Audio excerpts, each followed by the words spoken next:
Order the February 5th Planning Commission meeting. We'd like to welcome everyone here, and thank you for making the time to join us. Our opening remarks and pledge will be by Brady Christensen. That's you. I'm going to do my opening remarks in the form of a prayer. Our Father in heaven, we're thankful this night for the opportunity that we have to meet as the Planning and Zoning Commission. We're thankful for those that have taken time to be here. We ask the Heavenly Father that we will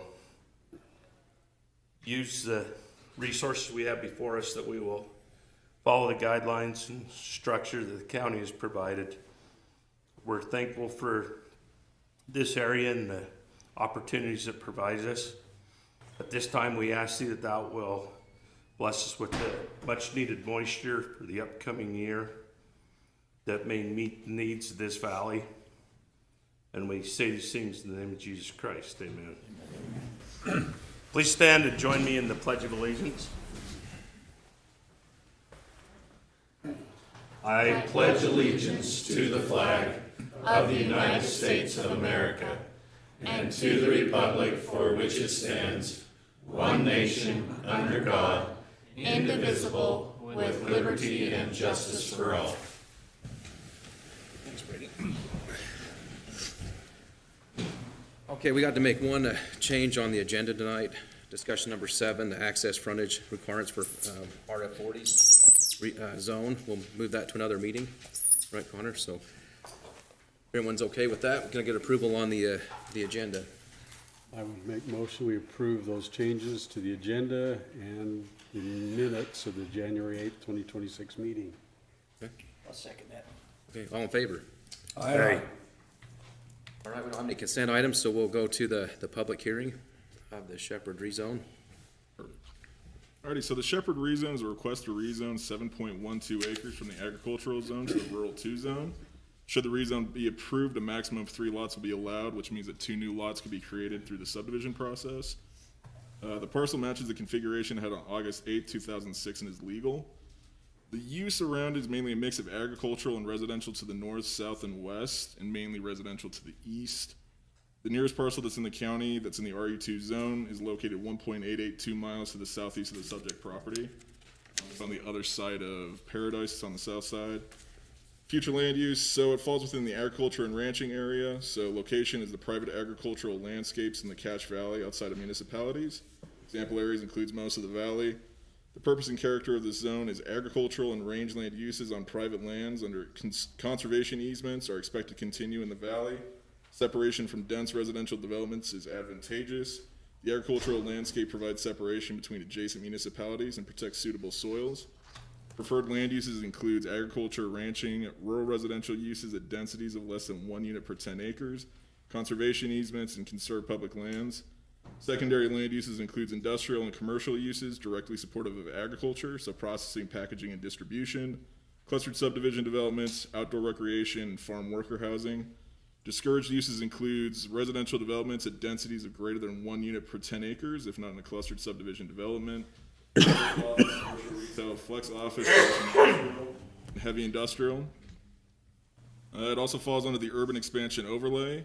So the location of these is adjacent to city-town limits within municipal annexation policy areas where future development could be accommodated with urban-level services. As communities may provide additional information, these reference areas may be updated on future land use map without an adopted amendment to reflect the probable expansion of services within the 10 to 20-year time frame.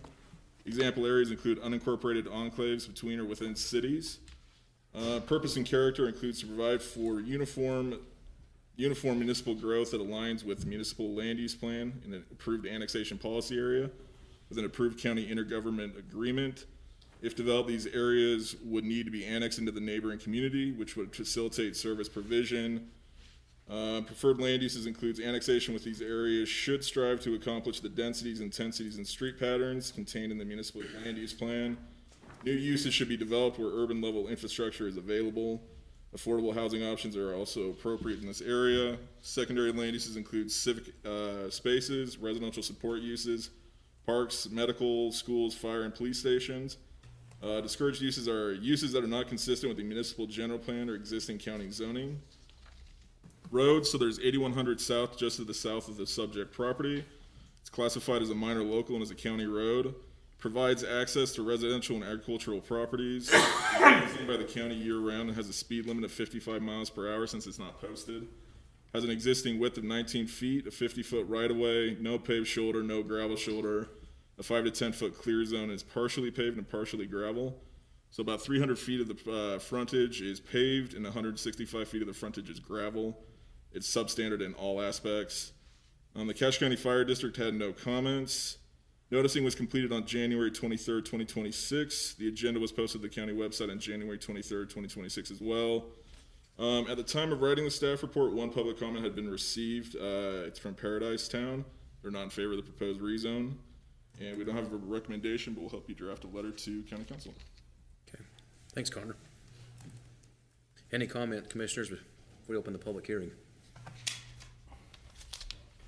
If not, can we get a motion to open the public hearing? I'll make that motion. I'll second it. All in favor? Aye. Anyone here that'd like to come up and have some comment on the Shepherd rezone? Please come forward. And keep your comments to 3 minutes, please. Just go over here and state your name.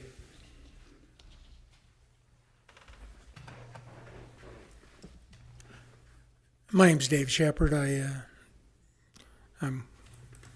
This is our old family homestead, and we're all getting old enough. We need to get it settled and sold, and we wanted to hopefully create a couple of lots there so that family members hopefully could afford to build a home there, and if not, sell it off to settle the estate. That's about it. Yeah. Do you have a question for me? Any questions? No, thank you for your comment. Thank you.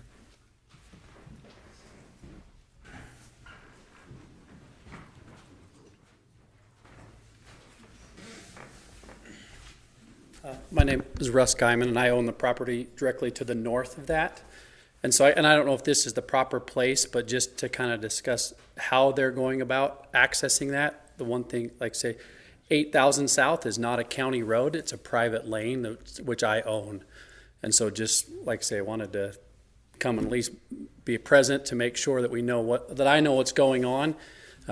There is interest if they'd like to talk about me taking some of that back half. But anyway, that's different. But I just didn't know what the proper protocol was, but I want to make sure that 8,000 South is not included in any way for access or into that property, and then kind of discuss how they're coming through there so that it doesn't affect all the neighboring and surrounding homes as well, so that they all don't come through individually behind that property. You might tell us your name one more time? Russ Guyman.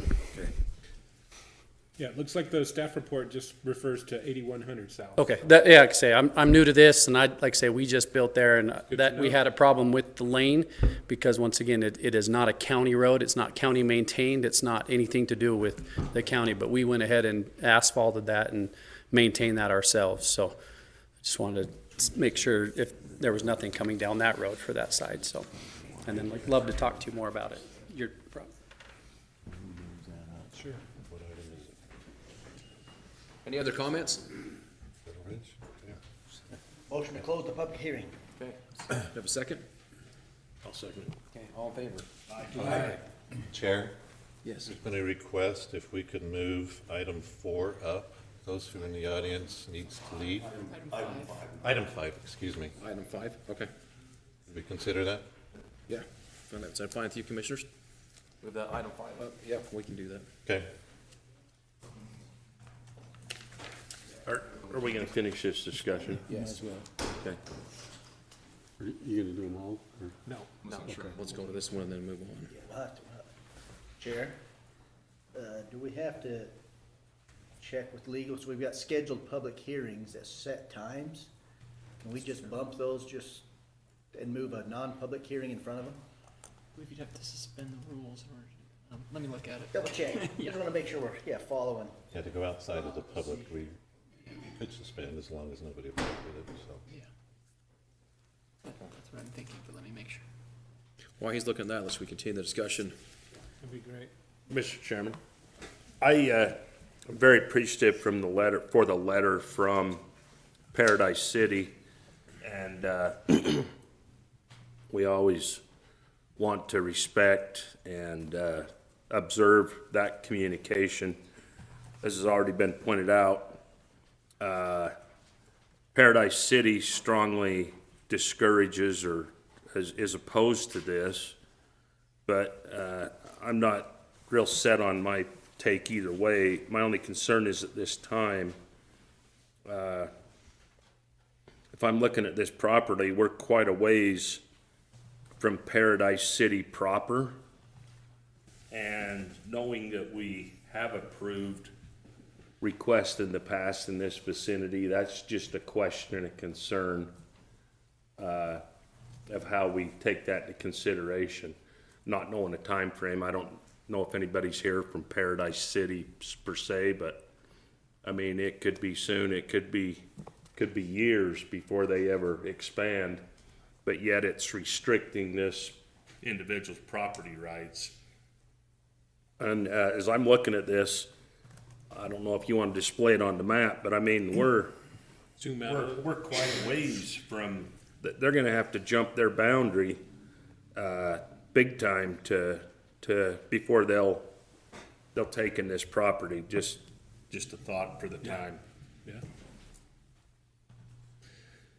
Yeah, I appreciated their letter as well.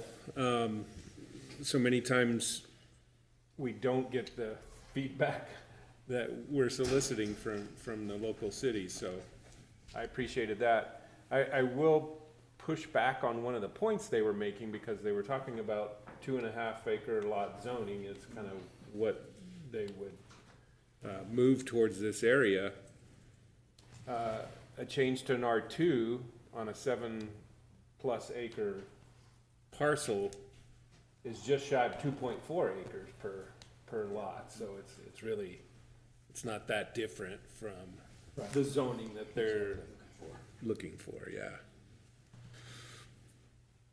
The other compelling aspects of this too, I think, as others I'm sure will point out, is, you know, it's roughly a lot split in a way. You know, it's going to generate 2 new lots, and in our rural county areas, that's fairly consistent with the growth that has happened in these non-incorporated areas. So. Yeah, that's how I looked at it. And if you look at that map in the packet that shows the homes around there, you add 2 more houses on there, the one that has the blue and pink. It really doesn't change the feel of that area, right? Putting 2 homes on there, and with that newly updated code, I think that passed county council last week. Yep. Right, this is the type of lots that are further than a 1/4 mile from a city boundary, but still fit that 3 or less total lots for a subdivision that we anticipated approving these oftentimes on, and I think this is the perfect fit for it, right? It doesn't change the feel of that road. It creates 2 new lots. Yeah, to me, I think it fits perfectly for what we anticipated using that for in other areas of the county. Any other comments? While you guys are still thinking, or if you're gonna say something, just one further thought. So I'm a little concerned, because I don't want the Paradise City especially, and especially for future response, to think we're not respecting or hearing them. But if we had a definitive time that said, you know, we're gonna be out there in 3 years or 2 years, that would be more compelling than my concern for the distance. But the final thought that I wanted to share, especially for the applicant to be aware of, is with the recent discussion from our last meeting. If this is approved, they've got to put some good thought into their access and making sure that whatever they tell the county they're going to use for these lots has got to be what happens, because you can't propose an access, get what you want, and then change all that, because moving forward, they won't give you occupancy if you don't follow through with whatever you propose. I only mention that because noticing the farm outbuildings. And Connor measured that, it was 0.4 miles from the boundary of Wellington City. Paradise. With my thoughts again, though, I'll support whatever the commission feels is best. I feel it makes sense. I mean, it's not gonna change any of the fill out there, you know, and it's within what we've been talking about for subdivisions, so I think it's a go for me. I don't feel strongly either way, so. Okay, I'd Let's move forward. I'd make a recommendation to move this forward with a favorable recommendation to the county council to approve the Shepherd rezone. Second. Based on the The three conditions? Three conditions? Yep.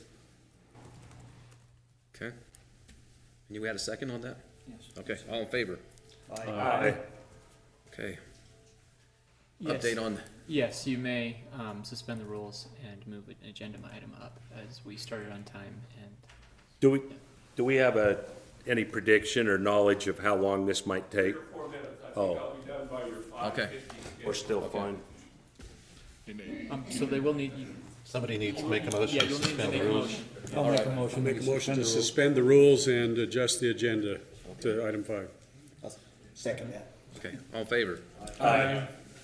Thank you, I appreciate that. I have a dinner engagement that I'm trying to get to, and schedule got piled up a little bit. The Saddle Ridge subdivision is the subdivision that's pending before you. It has a problematic situation involving the roadway. I think you know enough about that to know what the problem is. We've identified an alternative route where we believe we have a county road that reaches very close to this property on the east side, and that we likely have cooperative landowners between the existing county road and this property.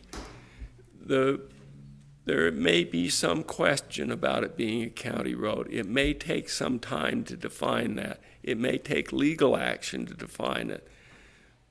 The Saddle Ridge people are agreeable to paying the cost of building the road, and we would give them something like a pioneering agreement if they have to spend money doing that. But it would solve a major problem involving that subdivision and that location. They're concerned that the time that it takes to resolve those issues, we may change some of our ordinances that have allowed them to propose their subdivision. All we're proposing to do with this memorandum of understanding is to give them a somewhat open-ended extension while we try and work out the problems with that road, and that any changes that occur in the ordinances or the procedure would not impact their subdivision that is now pending.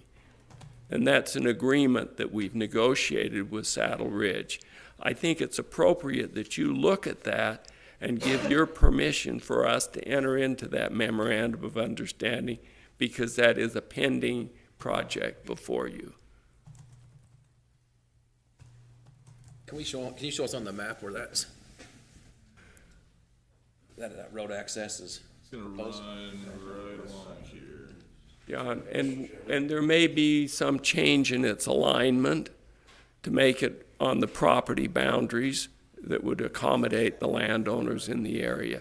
If it doesn't work, nothing changes. We're not giving them any additional rights. We're not taking away any additional right. But it's going to involve a longer period of time before they can proceed with their proposals to you.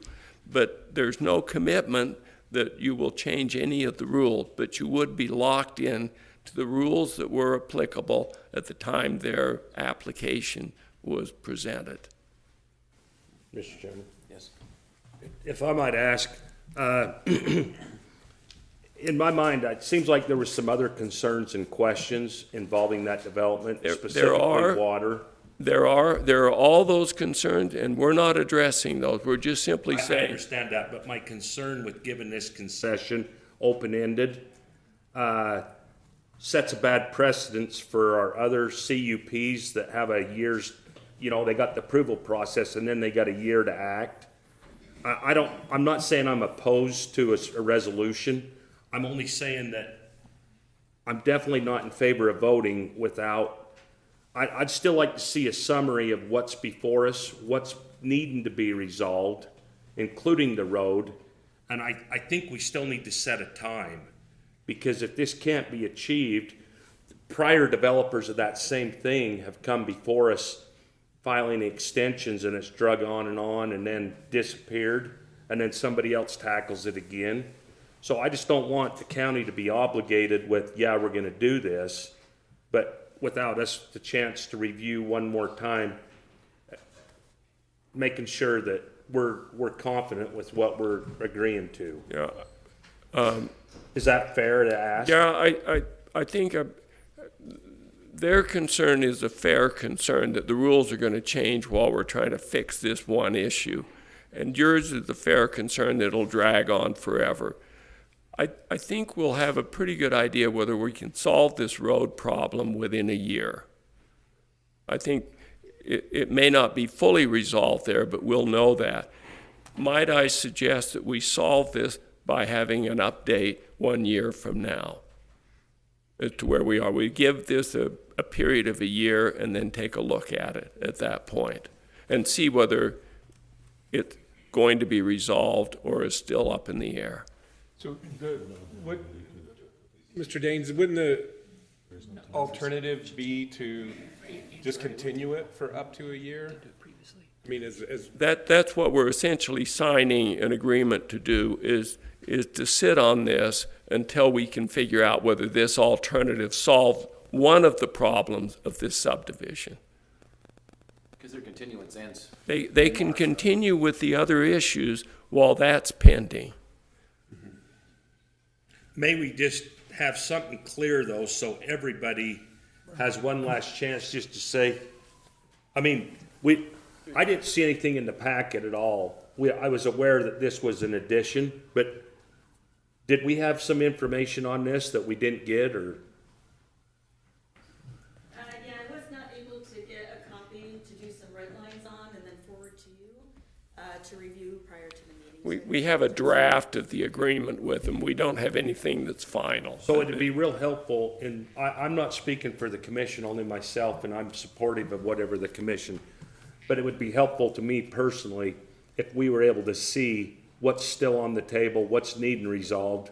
Yeah, and I can't even answer that question because I don't know all of the issues that are resolved. The only thing that I have been dealing with is the road problem. And I've looked at the road and gone out there, and the road is a problem that has to be dealt with. Okay. So, and even with them other things that are still out there, I mean, just keeping this so that everybody's treated fairly across the board, would we be okay to still say if there's a list of 3 other things that need completed by March 4th, that they still are, and then leave the road out there? Or, I mean, what's the thoughts from the commission? I kind of had the same thought, other than if the road can't be resolved, a couple of those others, and again, I don't remember them all either, may not need to be done if they never do the road. Yeah. And so my preference would be to have staff get that summary made back up, right? Everything that's still out there, and get us a copy of this draft agreement for review at the March meeting. And then if we need to, we can extend those other few items, if they can be completed, right? Give them a shorter continuance and maybe agree to that longer one. I think, saying anything, I wouldn't be comfortable doing it either. okay, I don't think that's a problem. We'll get this. They've sent us an agreement. We're going to tweak it a little bit. They want a 28-foot wide road. We want a 66-foot wide road. There's some things that we're trying to clarify back and forth with them. Because what we're trying to do is a continuance. they're operating on a continuance through when now? Through March. Through March. So there's really no reason I can't bring this back with a little more material and give you a copy of it in your March meeting. You And know, I'm- maybe even in the packet, just Right. put the original application back in there and map. Yeah, and we'll have the staff provide you a list of what the other issues and conditions are. But this is not intended to bypass any of those other issues at all. This is dealing with a single issue, and that is we think we've got a better access for the road, and they're willing to do the improvements that are necessary on that road, and they agree that their money would be better spent doing that. So if they can't satisfy the other conditions, they're not going to do the road anyway. So Okay. Can I ask staff, when was it that we originally, have we just continued this one time, or has it been a couple of times? It originally came before you in April last year with a April, okay. recommendation of denial, and then it was Okay. continued, and then it's been continued 2 other times. Okay, okay, thanks. Thank you. thank you. Thank you. Do we need to make an official motion? Or is that enough said? I think we're good. I think they'll come to us next month. Okay. So let's move to the public hearing for the Wellsville Safe Storage LLC rezone. Okay, so this is the Wellsville Safe Storage LLC rezone. It's a request to rezone 8 acres from the agricultural zone to the industrial zone. The parcel matches the configuration of August 8th, 2006 and is legal. The adjacent uses are primarily agricultural to the northeast, the north and the east, a mix of agriculture and residential to the south and west. Of note is the American West Heritage Center is located directly to the south of the subject parcel. The nearest parcel in the county that's in the industrial zone is located 1.6 miles to the southeast of the subject property, a little bit closer to Hiram and away from the highway. This area falls within the agriculture and ranching zone for the future plan or the general plan. Location includes private agricultural landscapes in the Cache Valley outside of municipalities. Example areas include most of the valley. Purpose and character includes agricultural and rangeland uses on private lands and/or conservation easements. Separation from dense residential developments is advantageous. The agricultural landscape provides separation between adjacent municipalities and protects suitable soils. Preferred land uses includes agriculture, ranching, rural residential uses at densities of less than 1 unit per 10 acres, conservation easements, and conserved public lands. Secondary land uses includes industrial and commercial uses that are directly supportive of agriculture, so processing, packaging, and distribution. Clustered subdivision developments, outdoor recreation, farm worker housing. Discouraged uses includes residential developments at densities of greater than 1 unit per 10 acres, if not in a clustered subdivision development. Commercial office, commercial retail, flex office / industrial, and heavy industrial. COSAC, the Cache Open Space Advisory Committee, has identified properties along Highway 89-91 as scenic vistas and valley gateways. They've placed a priority on those to be protected. Additionally, the American West Heritage Center is located directly to the south, and properties to the west are owned by Cache County, specifically meant for future outdoor recreation use.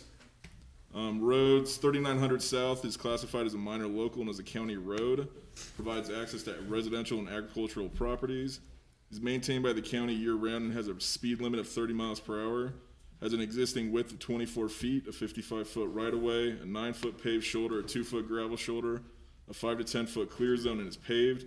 It's considered substandard as to right-of-way. Of note is that it's a minor local road and industrial uses need to be on a major local. The Cache County Fire District had no comments. The noticing was completed on January 23rd, 2026, and the agenda was also posted on January 23rd. At the time of writing, we received 1 public comment, and it's Wellsville, and Wellsville is in favor of the proposed rezone, just ensuring that they meet all CEP requirements. And staff has no recommendation, but we'll help you draft a letter to County Council.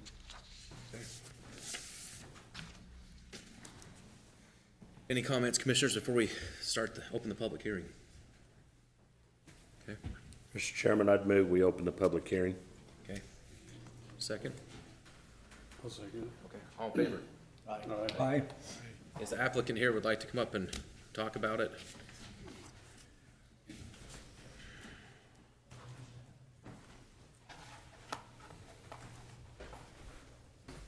My name's Mike Baldwin, and I live within a few miles of here and have most of my life. And so we just saw a need and tired of taking my stuff and storing it in Hiram and elsewhere, and thought this would be great for the citizens of Wellsville, where it's so close. You do have industrial zone within a half a mile of this lot as well. I did notice you have this classified as your minor local road. I'd probably say this is one of your busiest minor local roads you have in the county, given that you do use traffic control for it several times a year for the various events that go on across the street as well. So it's definitely a busier area than what's been described in my opinion on that as well. And then, like you said, Wellsville City is just across the street there, and obviously was in favor of that to hopefully help some of their citizens so they're not taking their stuff all the way across the county to try to store it as well. So, any questions for me? Have you looked at the possibility of annexing into Wellsville City? Yeah, we've looked at that, talked to them a little bit, and just had minor discussions there. Okay. And not really done anything there. Okay. Chair? Yes. Have you done any design yet to see how many units you would have there, so we'd have an idea of what the traffic's gonna be coming to that site? I would guess, based on previous experience we've had, you'd probably have, and it depends on the size. You can put a whole bunch of 5x5 units on that. But for what we do, it would be a mixed use where you've got smaller units and bigger units where people can put a motorhome in there if they want. And so you're probably looking at, let's just say 400 to 500, maybe 600. Okay. Thank you. Have you talked to the American West Heritage Center about the project and how they feel about it? I have not, no. Okay. Thank you. Any other comments?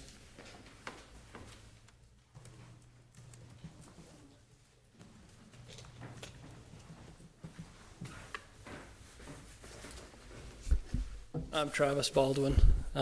Lived on the south end of Cache Valley most of my life too. I just want to point out that most everywhere else in the county has a place to store stuff. Southwest County does not yet. You have stuff in Hiram that you guys have approved. You guys just recently approved one in Smithfield, well, North Smithfield, in an agricultural zone too, on some minor roads there, it looked like. You have some way out west on Valley View Highway that you guys have approved. So, like I said, we saw a need. Wellsville City is in favor of it. I think it's a good spot for storage units for people on the southwest side of the county, whether it's in southwest Nibley or College Ward or Wellsville, or even on the west side of Hiram. So, Mr. Chairman, Yes. I have a question for the applicant. I'm not real familiar with Wellsville City or the surrounding area there as far as their fire. Is there already fire hydrants and stuff in that area? no, I've had some conversations with the fire department. They said where we're not gonna probably put like a office or anything right there. What they need is just a tank that they'd, I don't know, the fire department's here, but I think they said they'd just need a holding tank in the ground that they'd check, so we'd have fire suppression there.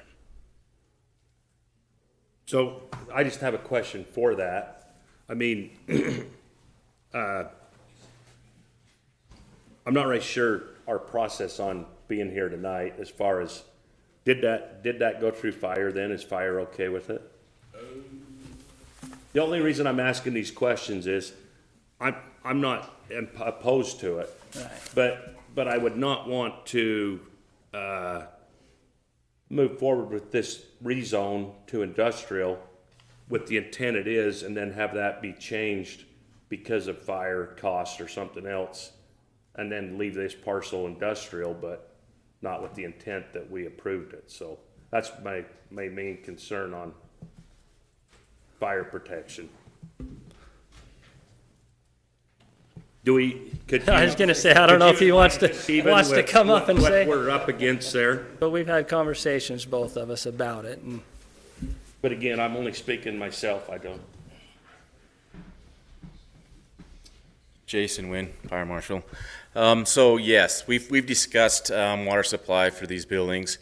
It's just, it'd be the same as we've done for everybody in the county as far as the storage units. They'd have to bury a tank with a certain amount of gallons for fire protection, depending on the largest size of the buildings, what we do the calculations for. So it could be 10,000 gallons, it could be 20,000, could be 50,000, 50,000 gallons, depending on how big the structures are. But yes, that's how we approach the water supply for out in the unincorporated county with these storage units. So back to my question, though, if money's an endless limited supply or endless supply, this isn't going to affect you. But I mean, how are you even going to know what's required and what the cost is without? I mean, you obviously got to proceed. But again, if we approve this tonight, and then it's unaffordable or not an option for you, we've talked about it in the past. And yeah, money's not an endless supply. I wish it was, but we've talked enough about it. We have one other storage property where we had to do some fire suppression, and that was probably going to be a lot more expensive than this because we actually had fire hydrants and things like that we had to put in. So. Yeah, I think, Brady, to your point, so right now, we're just recommending or not recommending the rezone. He could still build anything under industrial. It would be the CUP process when they come back where we would address those for sure. but in the past, there's been a little pushback on going to industrial without having an idea of what the final product was. Because if Watterson was here, he'd say adult stores or whatever. Anything's an option. Anyhow, if you guys aren't worried about it, carry on. Okay, thank you. Okay. Thank you. Any other comments? Make a motion to close the public hearing. I'll second motion to close the public hearing. Okay, all in favor? Aye.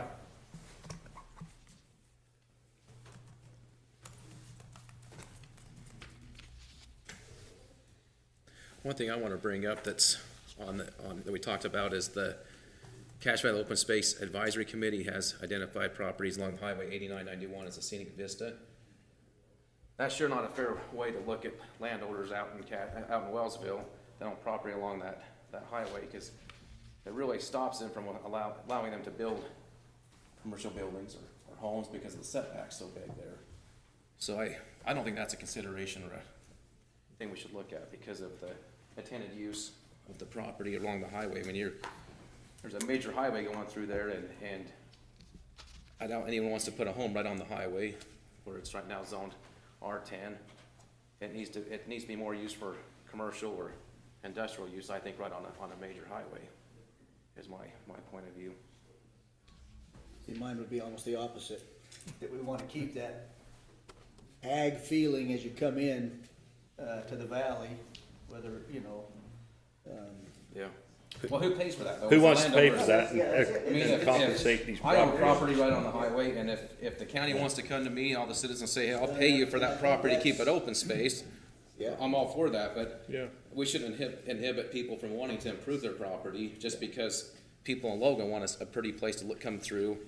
It shouldn't come at the cost of the citizens of Wellsville or the property owners in the county along that area, is my I point. think that's part of the $20,000 bond is there is the option there eventually, I think, to buy some of those vistas if people want to sign up. I mean, it's not mandatory, right? They do have that option to preserve that and get that value out of it. Yeah, I mean, for me, zoning is discretionary. Yeah.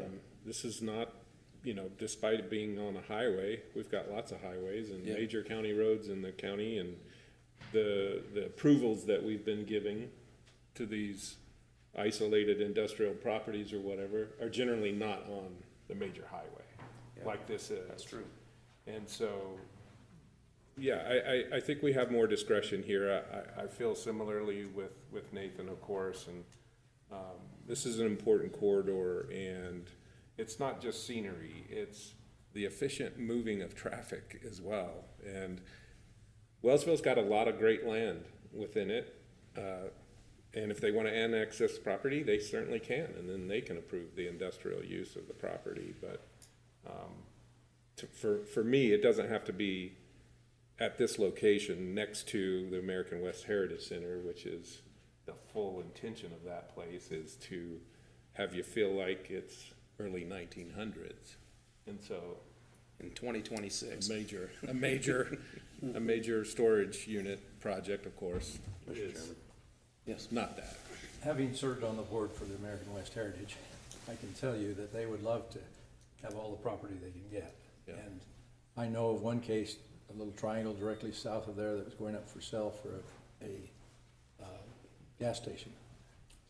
And we worked hard and long to be able to get that property and purchase it. I don't know what's happening to the north at one time, the Shoshone Indians and others have been involved. But I hate to see it disappear, that opportunity disappear if it can be had. And that's why I asked the question, have you talked with the mayor? Because I assume they're aware that this is happening. I don't know whether they have to get a letter or anything from us. Yeah, they would have gotten a notice being across the street. I might be totally wrong, but according to the plat map, unless it's changed, you guys don't own the property yet. You're just in the process of trying to help get this going, correct? Correct. One of the owners is here. Okay, I am one of the owners of that property. Okay. And we have approached the American West because they do own. Maybe come up here. I wasn't trying to, I was It would be good to only, know. I was only making that clarification here because I looked at the plat map and It's good to have more insight. it's still under the owner's name. Yes, yeah, okay, Doug Christensen is my brother, I'm Margaret Bosworth, and we own it, and we've been leasing it out because our farm is down below by the little Bear River where most of the stuff is, and it's too hard to bring the equipment up for 8 acres for what we do. We have approached the American West many, many times because they own the two down, going west of us, the two pieces there, about buying that. And they've never wanted to buy it because we don't want a big, we've had people come in and say we want to put this and this and this. And it's not something we want to be out of the ordinary. We want something that's nice, that's landscaped, that's not high, that's not taken away from the view of Wellsville. But we have approached the American West for several years and they were not interested in it. And so we thought maybe a lot of different ideas, and when we talked to the Baldwins about this, we approached them on this because we knew the storage unit, and that's something that would be low-key, and we saw what they were planning, how they wanted to landscape it, and we thought that would be something nice on that piece, easy to get off the road, and it's up from the American West. I mean, our farm's down below, we use the road every day. And it's up more where the sign is, so when they come, they park, when they have their baby animal days on those fields, they park all the way right up to our property and use it, and we're aware of it and all the farmers down the road. So when you say about the American West, they've not wanted to buy that piece, and we've offered it for several years. So we thought what was gonna be there would be very well-done landscape. We've seen the drawings. And ask that we want it to look nice because we don't have to sell it. That's not something we have to do. We wanted something nice there and something that people would enjoy. Thank you. And I don't know if I can add to that, whether it's already closed or not, but we can do it so it does look nice. We can put shrubs on the outside to hide those buildings. It's not gonna be these, I mean, you think of storage units, you think of trash and crap and things like that. We can make it nice and presentable so it does look nice coming into the county, where you have just shrubs or trees on the outside to block those buildings and make it look nice. So there's things that we can do. And the thing that we're considering right now is rezoning to industrial, irregardless if you put a... Right, and that's where you guys have to decide, but that would be our plan with it. Okay, thank you.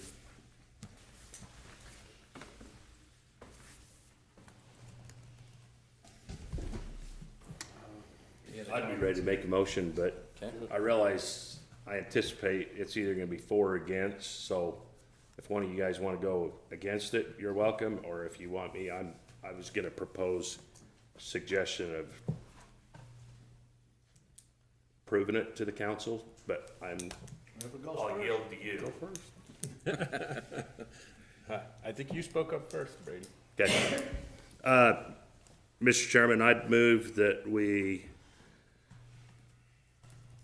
submit a recommend of approval to the county council for the Wellsville Safe Storage LLC rezone. Again, in favor of, with the, Is this one condition? one conclusion, that due to Wellsville City not protesting the rezone.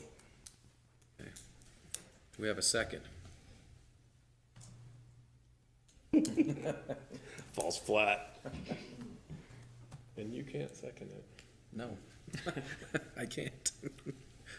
Okay, Okay. there's no second. Do we have another recommendation? I'd make a recommendation of denial to the county council based on the 6 conclusions. We have a second. I'll second it. Okay. All in favor? Aye. Nay. Okay. I still opposed, or in favor of approval, so however. So I So only you're- have the one nay? He's a nay too. Okay, cool. Okay.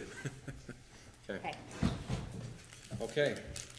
Next public hearing, Greenfield Mill Maybe just overflow. quickly mention that you'll be taking this to the county council, and so They can they'll- change. They don't have to follow our recommendation. Okay. And if they do recommend denial, ask them if they want to buy the property. You own the 2 pieces right next to it. Yeah, the county. Because maybe they would be interested. Yeah, This might motivate him. yeah. Okay. Okay. Connor, will you take us through the next public hearing, number 3? So this is the Greenfield Mill overflow and office space rezone. It's a request to rezone 2.89 acres from the agricultural zone to the industrial zone. There's 2 parcels. Parcel 942-2 is 2.43 acres. And parcel 942-20 is 0.46 acres. Properties do match the configuration at August 8, 2006 and are legal. Adjacent uses are mainly to the northeast and west are a mix of ag and residential, and the properties to the south are mainly industrial with a mix of ag in there. The flour mill and the pepperidge plant are located directly to the south of the subject properties. Nearest parcel in the county that's in the industrial zone is located directly south of the property. In terms of future land use, it's in the agriculture and ranching area, so the location of this is private agricultural landscapes in Cache Valley outside of municipalities. Example areas include most of the valley. Purpose and character includes agriculture and rangeland uses on private lands under conservation easements. Separation from dense residential developments is advantageous. The agricultural landscape provides separation between adjacent municipalities and protects suitable soils. Preferred land uses includes agriculture, ranching, rural residential uses at densities of less than 1 unit per 10 acres, conservation easements, and agritourism. Secondary land uses includes industrial and commercial uses directly supportive of agriculture, so processing, packaging, and distribution. Clustered subdivision developments, outdoor recreation, and farm worker housing. Discouraged uses includes residential developments at densities of greater than 1 unit per 10 acres, if not clustered subdivision development. Commercial office, commercial retail, flex office / industrial, and then heavy industrial. It's also located in the urban expansion overlay.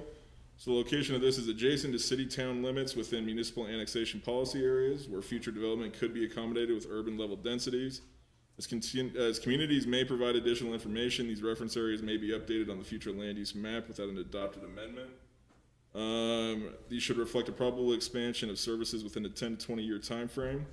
Example areas includes unincorporated enclaves between or within cities. Purpose and character includes to provide for unified municipal growth that aligns with the municipal land use plan and an approved annexation policy area with an approved county intergovernmental agreement.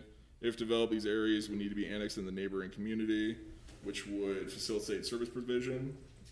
Preferred land uses includes annexation of these areas should strive to accomplish the densities, intensities, and street patterns contained in municipal land use plan.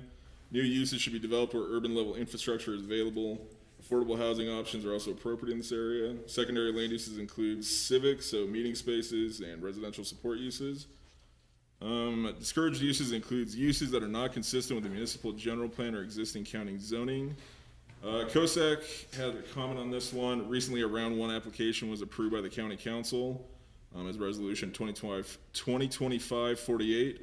So this includes 334 acres located immediately to the north and west of the proposed rezone, as well as some other parcels that are on the east side of Highway 91. Roads, it accesses off of right here, 11600 North. It's classified as a minor collector and is a county road. Provides access to residential, agricultural, and industrial properties. Is maintained by the county year-round and has a speed limit of 40 miles per hour.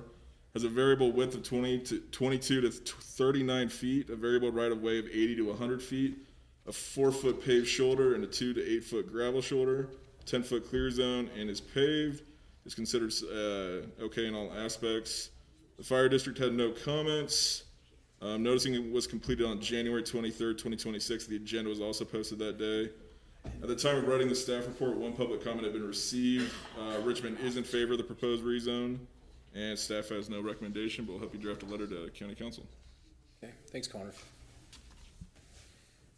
Can I get a motion to open the public hearing? I'll make that motion. Okay. Second. All in favor? Aye. Aye. Is the applicant here would like to come up and tell us about what you're proposing to do? Yep, my name's Kirk Aarons, VP of Environmental Health and Safety for Greenfield Milling. What we're planning on doing is the house is remodeled the house into office spaces and moving our corporate finance team into that space. And then the rest of it is overflow for staging of wheat trucks coming in during harvest times. We're taking up a lot of the road spaces and making a lot of congestion. So we want to be able to stage our wheat trucks over across it and safely be able to bring people back and forth without causing traffic jams in the area. Also to have some staging, the plans for future development of an extension of the mill, expansion to another 7,500 hundredweight mill being put in, and then a mixed plant being put in on the property. Also will need more van trailer storage. And so that would be overflow storage for van trailers there also. Okay. So question with that, so initially you'll use it for vehicle. Yes. Truck trailer overflow, which sometimes it seems like it could fill that whole lot. Yes. Where do you anticipate all those trucks going when you put a new mill on that site? The mill won't go on that site. The mill's going on the current mill site. All that will be, go on the current site. yes. So only be for overflow. Overflow trucking, yes. Okay. Yep. The expansion's over where the mill is currently. I was thinking Yep, no. on this side eventually. No, it'll be, all the buildings will be on the current site. We just don't have any room on the current site where Pepperidge is allowing us to use some of their space right now. And we want to stop using their space and start being able to use our own space for it. Thank you. Yep. Hey, Oh, yeah, yes, I do, Yep. Mr. Chairman, I Question apologize. too. Are you aware, I mean, I know speaking for the ag community, we're very appreciative of the operation, and we're appreciative of your concern for the safety and such of the citizens and well-being. But in any of these discussions, so you guys, pending the approval of this tonight, or the council, you'll be on 3 corners of that intersection. Correct. With that being a major highway, 65 miles an hour, and crossing that, it's a nightmare. It is. You know it better than I, because I see your truck sit for 15 minutes. Yep. Trying And to sneak across. I've reached out to DOT, and they were doing studies on it, but right now they have not given That us. was my question. Yep. Has there been any, I mean, I don't know if it'd even be possible to request the speed limit down to 45 to accommodate, well, you got Lee's further north of Richmond now, and then you got Pepperidge as always, and you guys, it's just a disaster waiting to We happen. would love to put a stoplight into that area. Well, that was my other question. Has there been any of this discussion? So we've talked with DOT right now. They've done some studies, but they said there's not enough truck traffic to put a light into that area. This may help a little bit, and I continue to talk to DOT about that. Just a question. Thank you. Yes. Another question. Yes. The other problem I see is getting the trucks from the north side of that that country road, so to speak, to the south side. Yeah. That's an accident waiting to happen, and you know that, and I know that. Is there a way to get them across there? We'd have to work on that.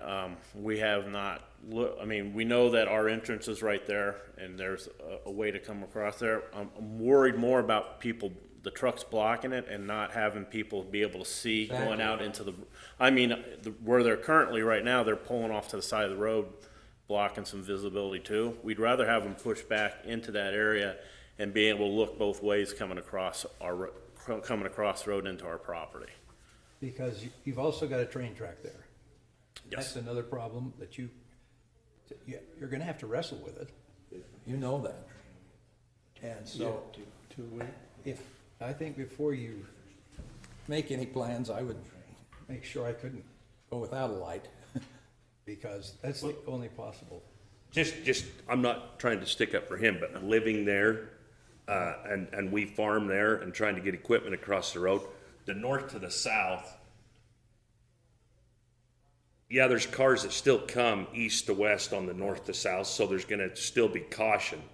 Right. But when you see 6 or 7 semis stacked up along the edge of the highway, so you can't even see leaving that intersection or anything, this is gonna help substantially. And the east to west across that 16, or let's see, what's that road? 16,500 north? Yeah. 11,600. What? 11,600. 11,600 is gonna be the least of the worries. It's that highway that's the challenge. So does that say, and you can't put a stipulation on it, I don't think. Well, I don't without know. a stoplight. The state doesn't like to be told anything. That was the reason I was asking him, because the safety is the highway for everybody right It there. is. But carry on here. I'm fine. That's answered my question. Well, tonight we're just doing the rezones. Any other comments? Okay, thank you. Thank you. Just a minute. While we all.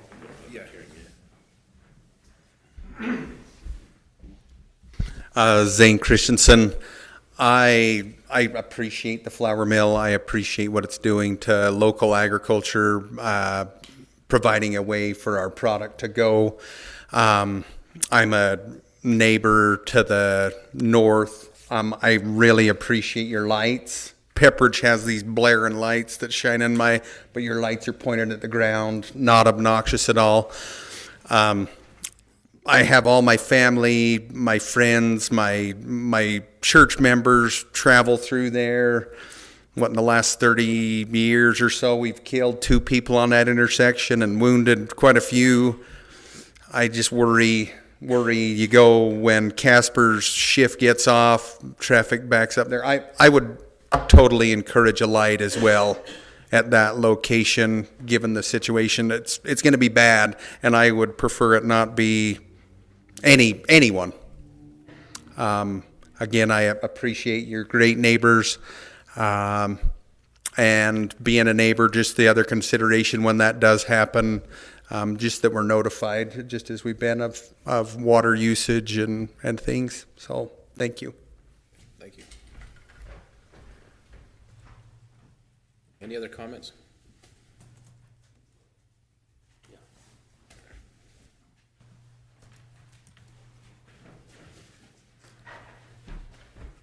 Bart Bodley, also a neighbor to there. This probably doesn't have anything to do with the rezone, but just looking like that house is, you said you might remodel it and use that as the office. My suggestion would be is remove it and move the office further off the road, because it is, I think that could eliminate a lot of, not being able to see and different things, but that's my only. There's a couple trees in that area. Yeah. So, yeah, I'm not opposed to what you're wanting to do. I would just say get rid of that and move the office further off the road, but. Any other comments? Motion to close the public hearing. Second. Okay, all in favor? Aye. I think this makes a lot of sense. I mean, Yeah. that traffic out on the highway, this is It's one of the concerns we one had. way to get it, at least Yeah. it's then crossing a road that they know they're coming to a stop sign, the railroad track that slows them down. There's still risks there, but this reduces that quite a bit, I think. I agree. And Connor touched on this, of course, Mr. Christensen is, his family, his mom is in the process of putting all of the property surrounding this into a conservation easement, which is fantastic, and so we really appreciate that, and this does, I think, make sense where it's located. Because that stops it, right? This is as far as industrial commercials go, and if that easement goes through, then it's If all everything ag from goes there on through. out. It'd be, yeah, it's a good spot to stop it. Can I ask you a question? So if we approve the rezone and it goes to the council, can the council put any stipulations on it or some discussion with the state about a light? Is there any way to put pressure on the state? Well, that's a We can comment, but it doesn't hold any weight. Yeah, We okay. can't tell them what to do. Yeah, I would imagine. I just Well, wanted to know. it was interesting, even with as we talk about the south end of the valley and the entrance. I mean, they put that light in at Ted's 3200 South, which was long past overdue with Miller's traffic and everybody else, but I don't know, maintaining these vistas, these views is awesome and important, but homes keep getting built, businesses come and go, and whether it be speed limit reductions or lights, I don't know. There's not a happy medium, but If they listen to the county, Valley View would be a 4-lane highway all the way across. That's right. there you go. Okay, just a question. Thank you. Sounds good. We get Good question. Make a motion to recommend approval of the rezone with how many conditions? There's two. Oh, let's see, there's four. 4. I'll second that. Okay, all in favor? Aye. Okay, next on the agenda is the SBA Paradise CUP. Okay.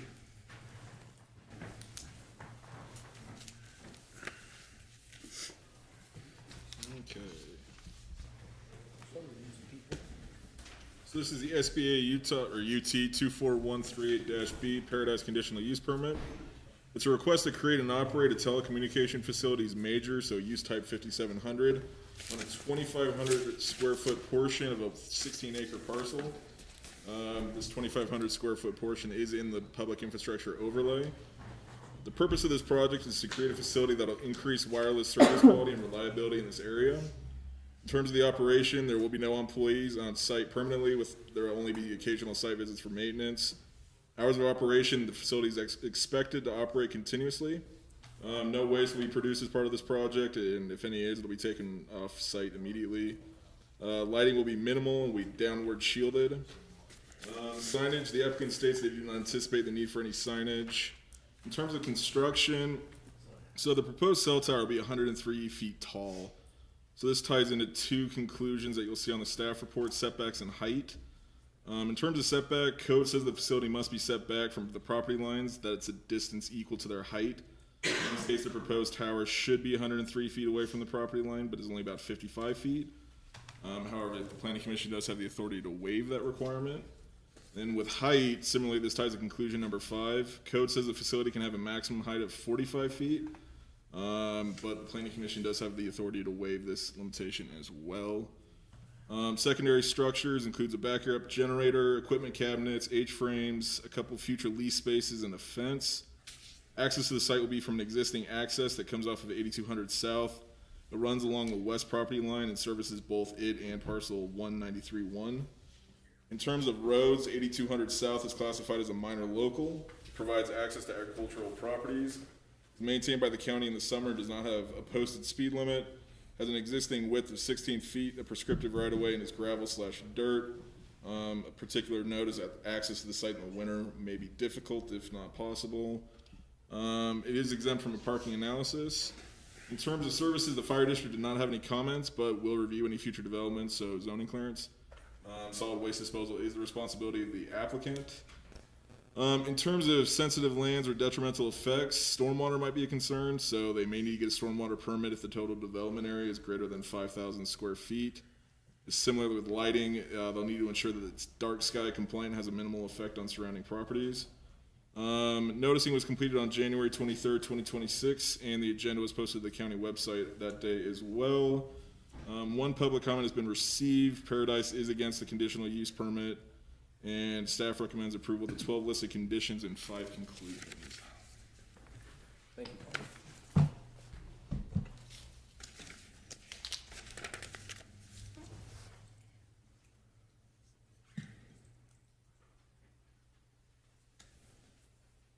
I think Paradise City's was against it because their code's 40 feet, the county's 45, and this is 103. Very kind of protects the visual viewscape, basically. That was their big concern as well. Okay. Question? I assume the additional height is for coverage? Is that I what? believe so. The applicant is here if he would like to speak. He's the expert. I'm not a telecommunications guy, so. That's what I was. Yeah. Yeah, The that's applicant's my here. basic understanding, is it'll help improve an area that apparently has pretty bad service, so. Okay. And the height is necessary for that as well. Okay. If the applicant's here, they can. Open it. It's not a public hearing. Not a public. Yeah, good evening. My name is Ben Feldman. I'm the applicant here on behalf of SBA, and I'm here to answer any questions you guys might have. Will you address the height? Discuss the height. The height is 103 feet. Due to the terrain out there and the highway, that's what they need at a bare minimum to meet all their RF objectives, from what I've been told. Between the mountaintop sites that are already there and any other kind of sites that they have in the area, they just can't cover what they have out there. If you put in another tower at 45 feet down a ways, would it cover? Probably not. The way that they address this whole RF objective is based on current sites and the terrain in the area. And I don't think going anywhere farther northeast, south, or west was able to cover what they needed, because they specifically make what they call a search ring when you look for these potential candidates for cell sites, and it basically is based on existing coverage and what they need. So the up and down of the terrain That's causes it have to be high enough to get down to a house correct. or a car. Or down to the highway 165 is the problem as well, because the highway sits lower, I believe. We're high over here, or vice versa in certain areas. Okay. Connor, could you zoom out further on the map so we get a better view where it's Just, at? just out of curiosity, does this have anything to do with Powder Mountain? Powder, what mountain is it? Powder Mountain, it's a no. no. I guess. No, I know there's a mountain that they reference where they have a site on, but the problem is when you have mountaintop sites, it can only go so far. We understand. Okay. I just was curious if that, because just to increase use in the area, but I mean, it makes sense. Yeah, I mean, I know there's increased use. I had one person call me in favor of it. They have Verizon out there, and they said coverage is terrible. So, One other question I have.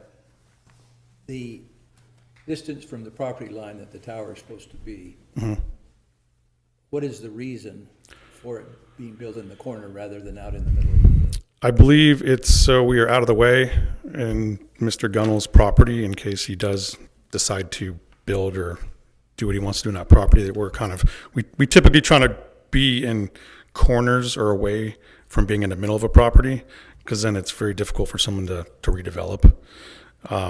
Being in the corner, we don't really meet the 100-foot setback because the pole is 103 feet and the compound's 50 by 50. We'd have to shift another probably 50 feet into the parcel. So that was pretty much the best case scenario, to just sit into a corner over there. Because if there's any danger of it coming down, there's a good chance it's going to hit on somebody else's property, at least on two sides. I doubt it's coming down. These things are built, structurals are ran. They base everything on the geos, environmentals. It goes down pretty deep. When they dig for these caissons, this tower is probably a 30, 40-foot caisson that they drill down before they even put the tower in. I can't say it won't, but I don't think that's a high wind area. And it's structurally built to withstand collapsing. But do you have a 45-foot tower where this sits right now? No, there's no tower out there right now. Okay, I thought that was, I guess, my misunderstanding. I thought there was an existing. No, there's no existing towers over there. He brought It's the photos, yeah. That photo was, showing what it looked like with the tower. I just figured. without it. Yeah, you guys are seeing what we call, bless you, a photo simulation of before and after of what it would look like. Okay, my bad. No worries. Any other questions, commissioners? Okay. All right, Thank you. if you have any more. Thank you.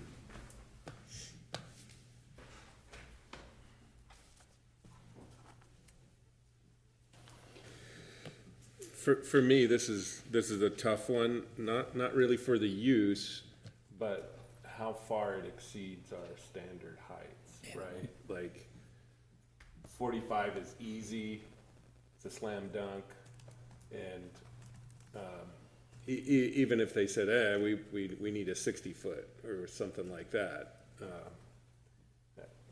but more than double the minimum height or the maximum height is tough. I appreciated the simulations. I think those are super helpful. But I struggle with the 100-foot tower. I really do. The Beaver Mountain one was 60 feet, wasn't it? We did. I think so. 6 months ago, maybe. I think it was 60 to get over the ridge. I feel like we haven't run into this, big height issue before. So I could be wrong. But. Well, Paradise City is objected to it, and it's in their future annexation area. Something to consider.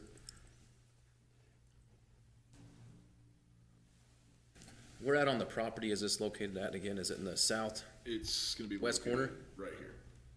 So the south, east, west corner. Would the coverage change at all if you took it to the northwest corner with the lower tower? I don't know how much the elevation. I don't know how much the elevation changes going up there without looking at a map. Back to your question, you said you approved something at 65 feet. I don't know where that was. You could have been a higher elevation. They all vary depending on where it is. So, agreed, and that's why the location's important, right? Yeah. And there's not enough information here for us to critique how the analysis was done, but there's higher landscape somewhere around here. there could be. I'm not aware of, other areas that they searched. The ring typically, or a quarter mile sometimes is what they have them in. It's also up to willing landlords that are willing to lease space. So if they did reach out to other landlords, maybe they, weren't amenable to leasing the space. So. Mr. Chairman, I may have misunderstood Paradise's letter, but I didn't think it said that it opposed it. It just wanted to ensure that proper impact review. Did I mistake that, or did they outright oppose it? They outright opposed it. That's far enough. I'm just trying to, the closest house and stuff's gonna be. In that first paragraph. Right there, yeah, it's gonna be. Maybe they are, okay. Yeah.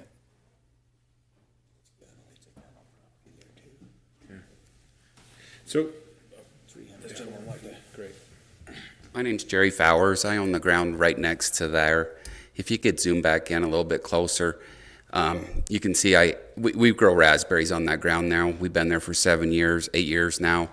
And all that equipment is reefers, units, and I have a ton of people there, pickers and things like that. So I do have some concerns about it if it's going to be this tall, if it did fall over. But I'm sure it wouldn't fall over, but, we can think about that. But where they are proposing it is down in a hole, and it doesn't show that on the map right now. But if you go back up to kind of where the orange letters is there's a knob which would probably be a better spot to put it on, which is probably 40 foot taller. That would gain him another 40 feet, but that's just my thoughts. The other question or concern that I had is the access road 8200 that goes up to this farm ground it does have ag easements on it. I've been told I can't build a home on it because I don't have an easement, so I just was kind of wondering how they're getting an easement for a cell tower on that ground, if the county's just waiving that or what's going on. But other than that, I don't oppose it, but that's kind of where I was, just some questions.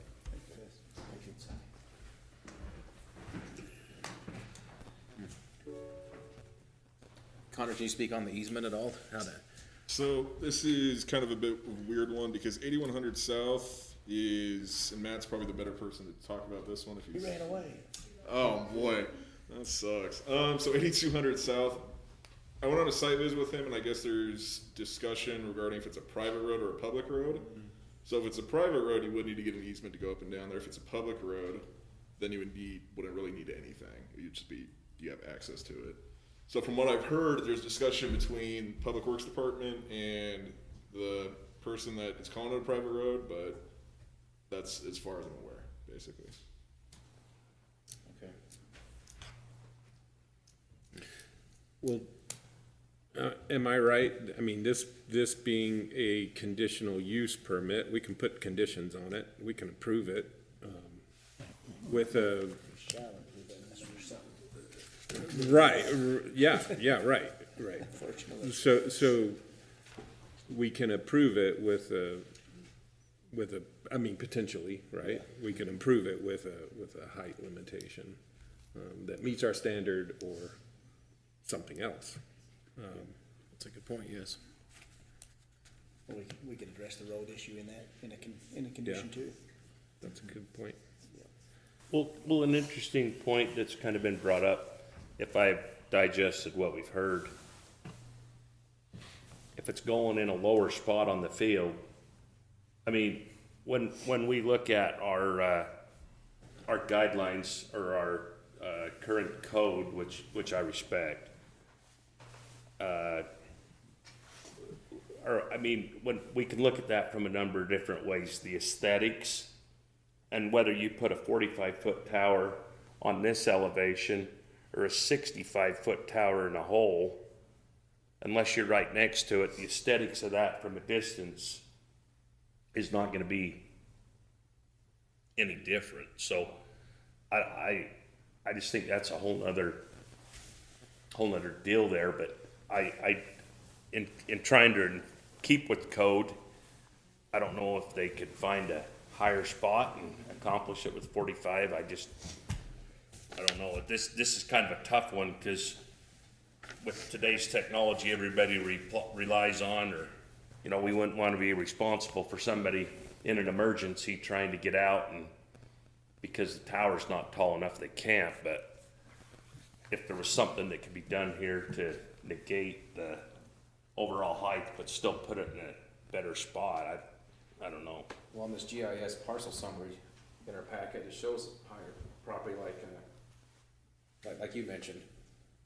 That might be a better location for it. I don't know. But it'd be at the lower height. Is the reason for the present location more access than it is anything else?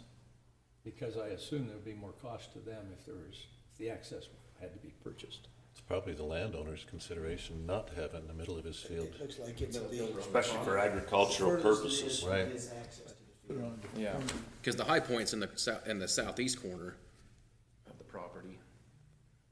I got a question for Connor. So Connor, under the height exception that we can make, you have the number 1 there. The basis of this determination is based on if the greater height is aesthetically appropriate. Is that out of code? Is that what code says? Or? Yeah, so code actually says, and I can bring her up. If that's the only reason we waive the height, then it is, like you said, we gotta look at that more. Are there any other options in there other than that one, I guess, is my question.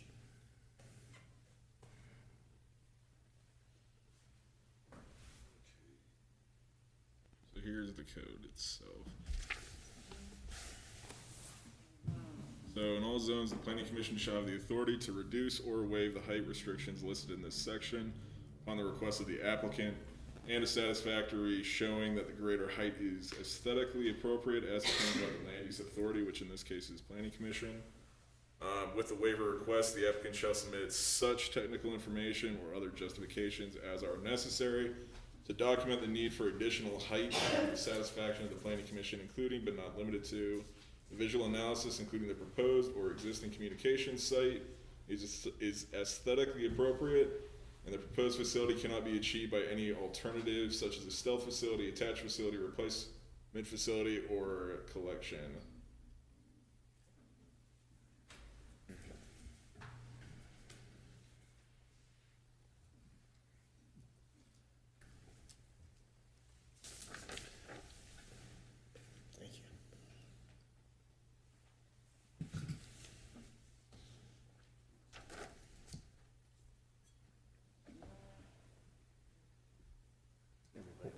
I know it. Well, I'm trying to digest what you read. I'm reading it again. Process all this, yeah. How much elevation change do we see across there? The yellow and the red, what does that represent? So that's actually steep slopes. That's not necessarily anything. I couldn't turn on the topo layer on mine. I don't know if you can, Connor. But, I mean, yeah.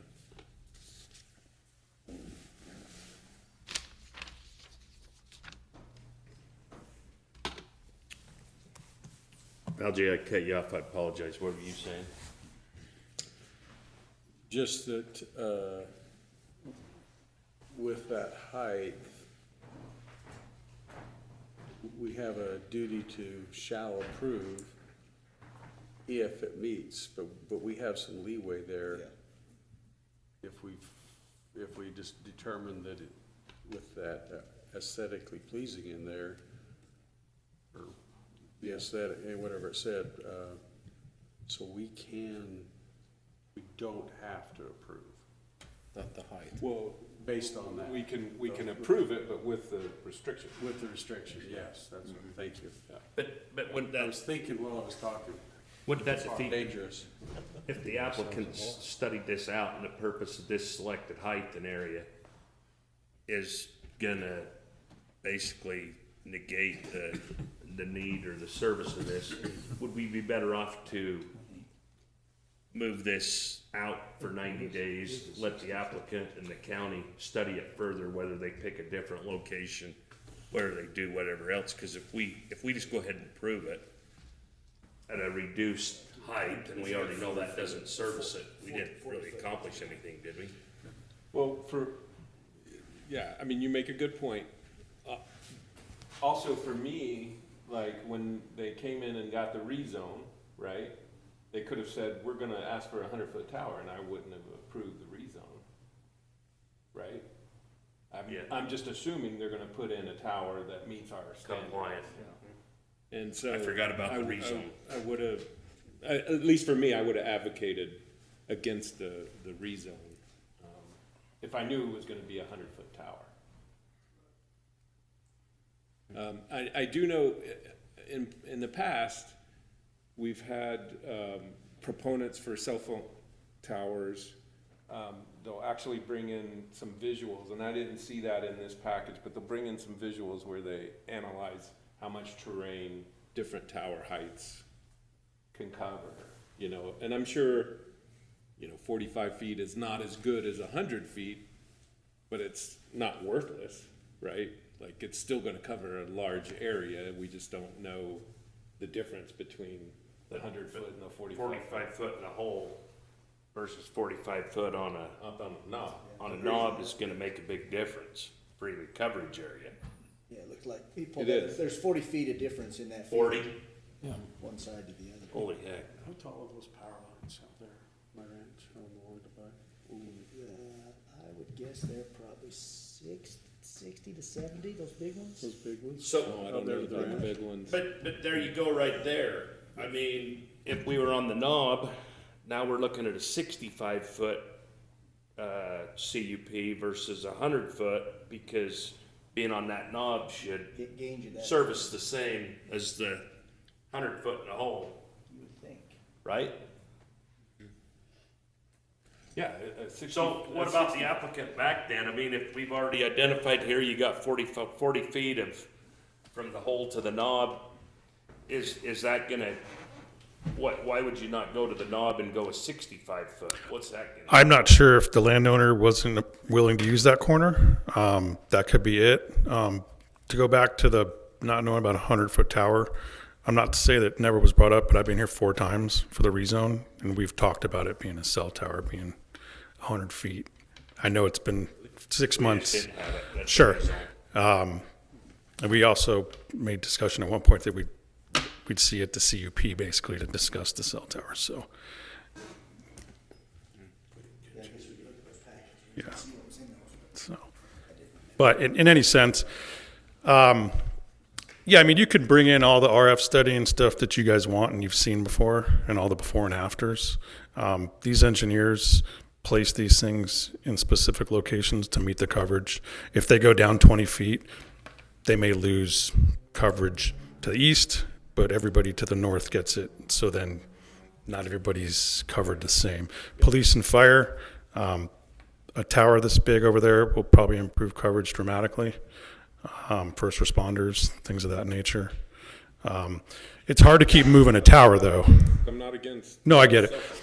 But to keep moving it, like to continue this and then go see if it works in the northwest corner, and if it doesn't, you're back here. Or if you want to go to a higher ground and it's a different landowner, I start all over again because now the new landowner I have to find has to, enter into a lease, all that stuff. If I have to go through a rezone again, if that's the case, that's the case. But, this is something that we've, had with the landowner for about a year. Going back to the easement, I just looked something up. We do have an easement to come in with a company called Autumn Farms. That's not you.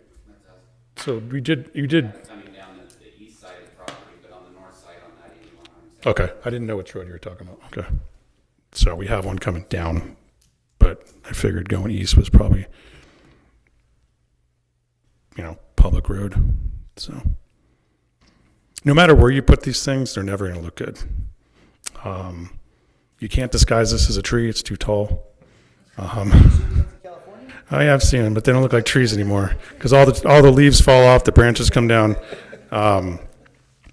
This is in a hole. It's out of the way. There's not much residential other than what you saw down there. It's a tough one. I understand you guys' predicament, but that's why I'm here. So, the height restrictions are kind of low.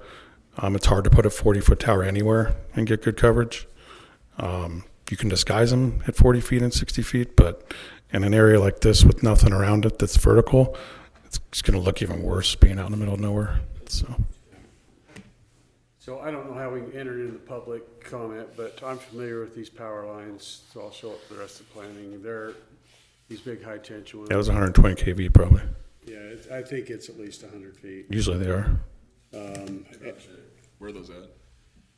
It's on the easiest is on the highway to Clarkston, about 3 miles on Highway 142 from Newton. So you can enter it in, but having put that in, I'm there every day. Difference between the regular power poles that are 40 feet and the 100 foot, there's no difference. So As long as you don't have to farm around it, it's the same pole. I farm around them every day. No pivots. Yeah, my pivot stops. Dead. Yeah, the same thing. But anyway, yeah, I mean, if you can show up for the public, I'm not worried about it anymore. Right there. Those are big towers, yeah. Those are really tall. Those are probably 120 feet. At least the ones out there with the 3 phases on it.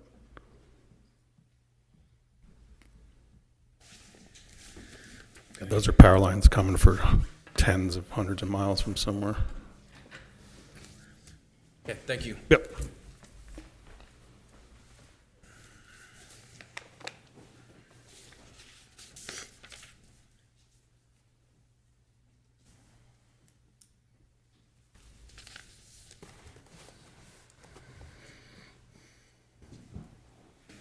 So I think at a minimum, we need to add a condition about that north road, right? Once the determination is made, whether it's public or not, if it's private, he's gonna have to get an easement as one condition. If it's public, then, yes, then that settles it, so they'll decide that with Matt, whoever's making that determination. That would be one I can see needs to be added. Any other? Connor, could you touch on condition 5? I don't think I understand that.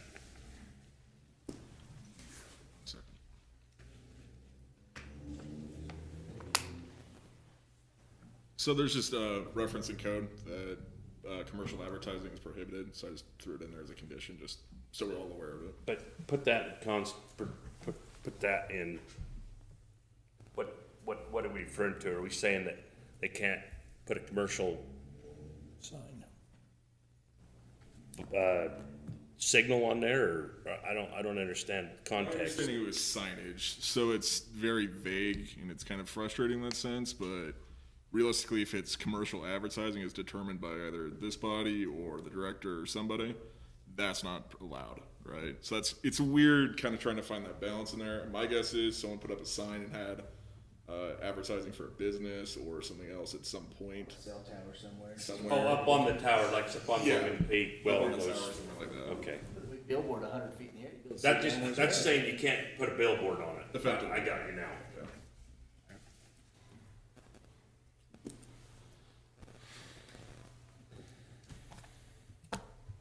Ready for a motion?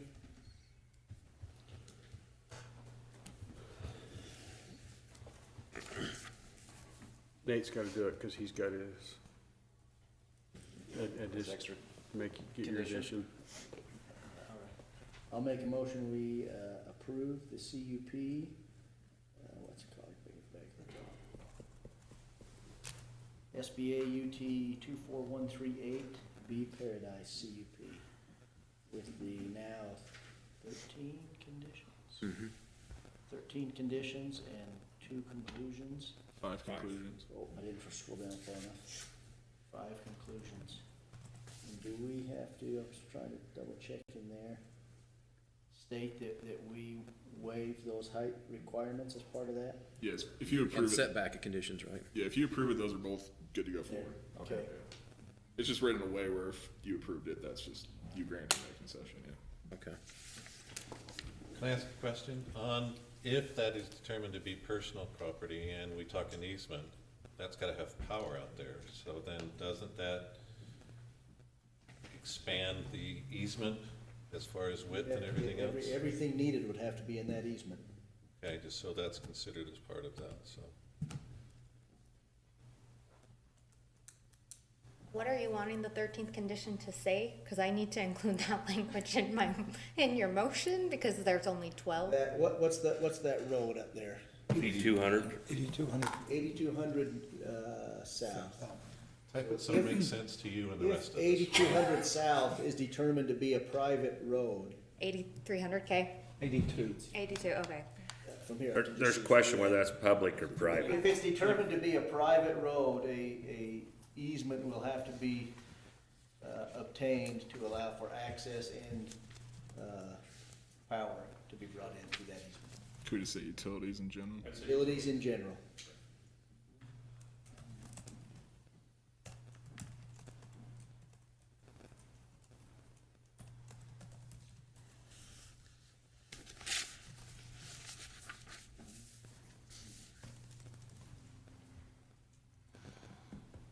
Okay, so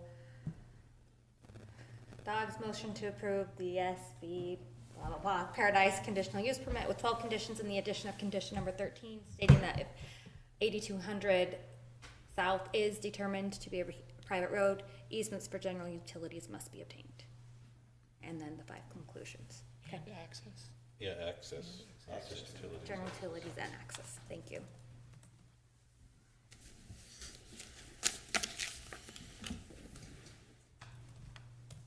Did you have a second? Someone want to second that? I did. You second, okay. All in favor? I will. Aye. Aye. Opposed? Nay. Okay, last item tonight's the discussion on amending Title 16 and Title 17. Yeah, so this is just kind of a housekeeping thing we're gonna bring forward. Essentially, the state altered all LUDMA references from Chapter 1727A to Title 1779. So we're just gonna go through the code for those two, Title 16 and Title 17, and just change the references so they match code as it exists now. We'll just be doing a public hearing at the next meeting, yeah, so it's kind of just a housekeeping thing. Yeah. But yeah, that's pretty much it. That was it? Yeah. Oh, okay. Okay. Anything else we need to discuss tonight? I got one thing that we may want to add to a future agenda. So we had a presentation at the Legislative Water Development Commission meeting in early January on floating solar, which while we are currently thinking about updating our solar ordinance, this company is currently working with Pacificor to potentially put 60 acres of solar on Cutler Reservoir. So in our ordinance, we now need to figure out how to also permit floating solar in the unincorporated county potentially. This company is willing to come give a presentation.